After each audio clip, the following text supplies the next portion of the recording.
camping trip to a remote mountain. A group of 5 young people who had become acquainted through an online chat group dedicated to discussing horror stories decided to meet in person. This chat group was lively at night, a gathering place for souls captivated by the supernatural and mysterious. Tristan, a fearless and daring individual, was the first to propose a bold idea. "Let's meet up and go camping. I heard there are terrifying legends about Mount X." At first, the idea sounded like a harmless adventure, but their excitement and curiosity quickly united them. Lydia, a quiet girl with an unyielding fascination for the mystical, agreed without hesitation. Harvey, the cheerful joker of the group, was instantly on board. Teresa hesitated briefly but eventually agreed, wanting to challenge her fear. Martin, the most knowledgeable about supernatural phenomena in the group, was thrilled.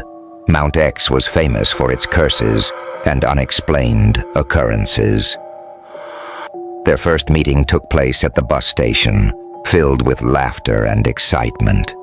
The cheerful atmosphere seemed to overshadow any concerns. Yet amidst the joy, something invisible seemed to linger. A sudden chill in the air brushed past, light, but enough to send shivers down Teresa's spine. She felt a fleeting unease but quickly dismissed it as a trick of her imagination. The old, worn-out car slowly rolled through desolate roads, leaving behind a small town shrouded in a haze of dust.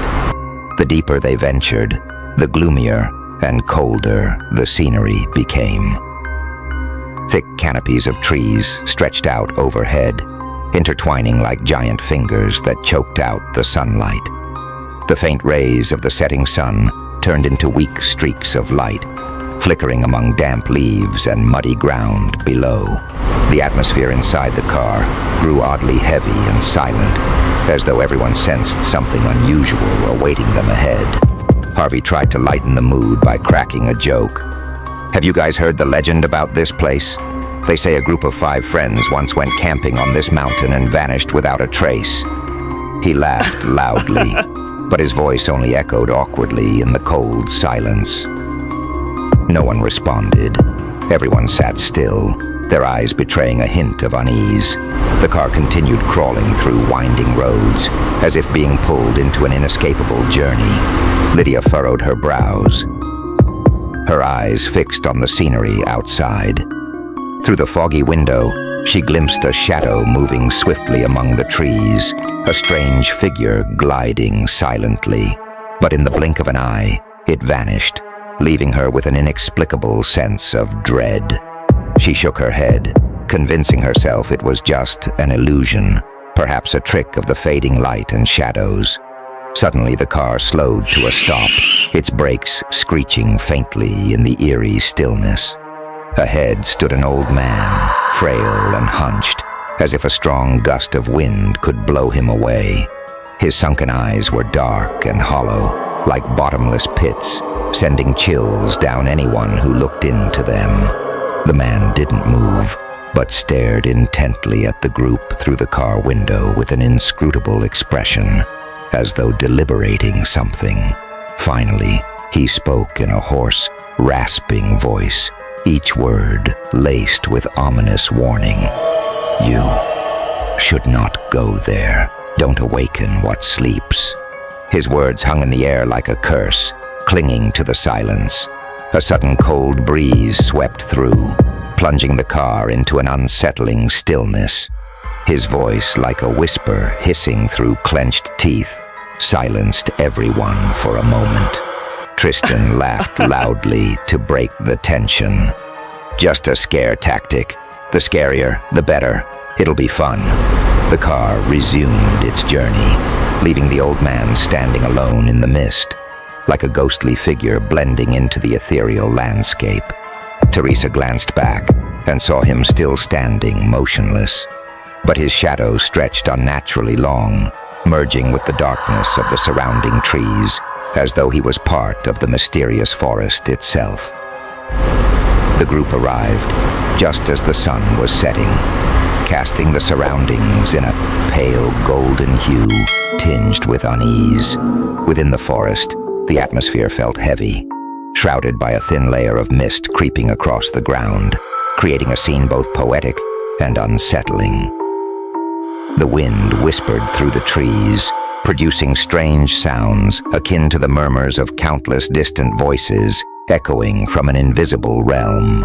They quickly set up camp in a clearing where the trees thinned out, revealing a faintly visible sky above. Yet the silence around the area was unnervingly profound.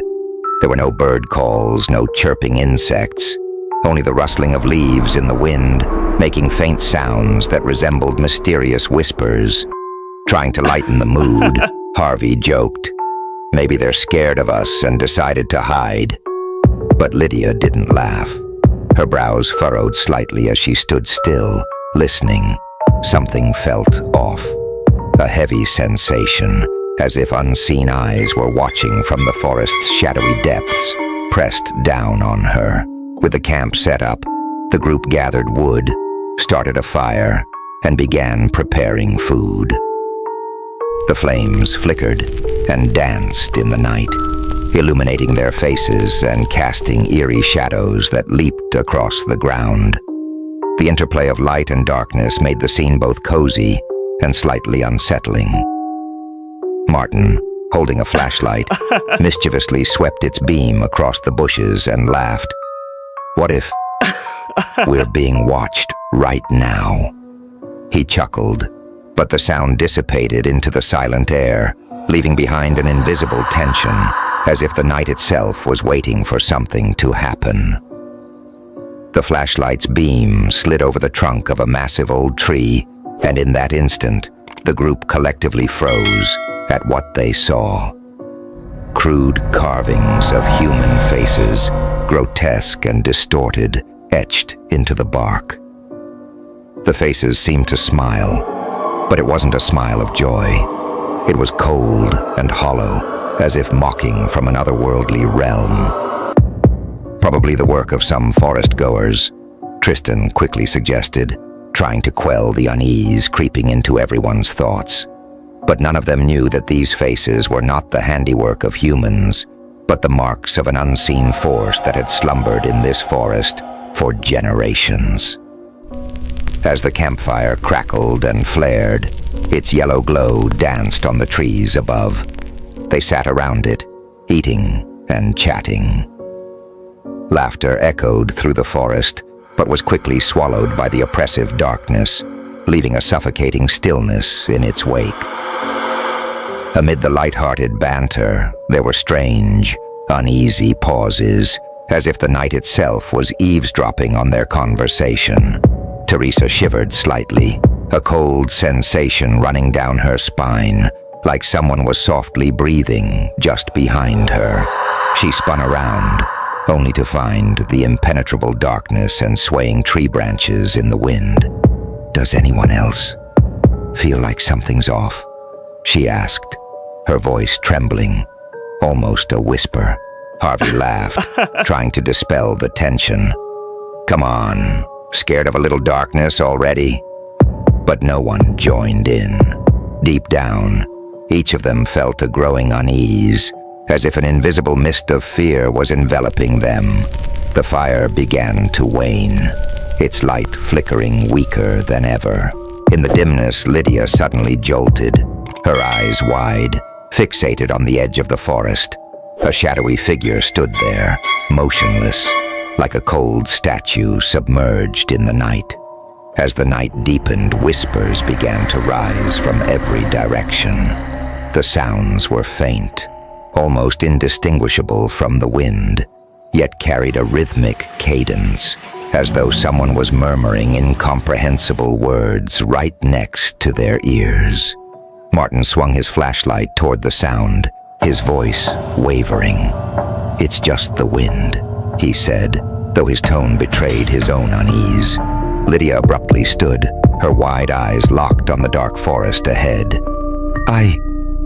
I think there's something out there," Tristan forced himself to sound calm, his voice lowering. "There's no one out there." But even he didn't believe his own words. Suddenly, a shrill laugh echoed from deep within the forest, a high-pitched, piercing sound, like that of a child. The laughter didn't stop. It reverberated through the darkness, weaving itself into the fabric of the night and leaving everyone frozen in place. The campfire dimmed further, its light retreating as the surrounding shadows grew bolder, encroaching on them like an unseen shroud. They tried to convince themselves it was all in their heads, but the fear clawing at their minds was impossible to shake. Each of them could feel something was terribly wrong, as if the boundary between reality and illusion had been shattered. They had been warned, "Don't come here. Don't awaken what lies dormant." But they had ignored the caution.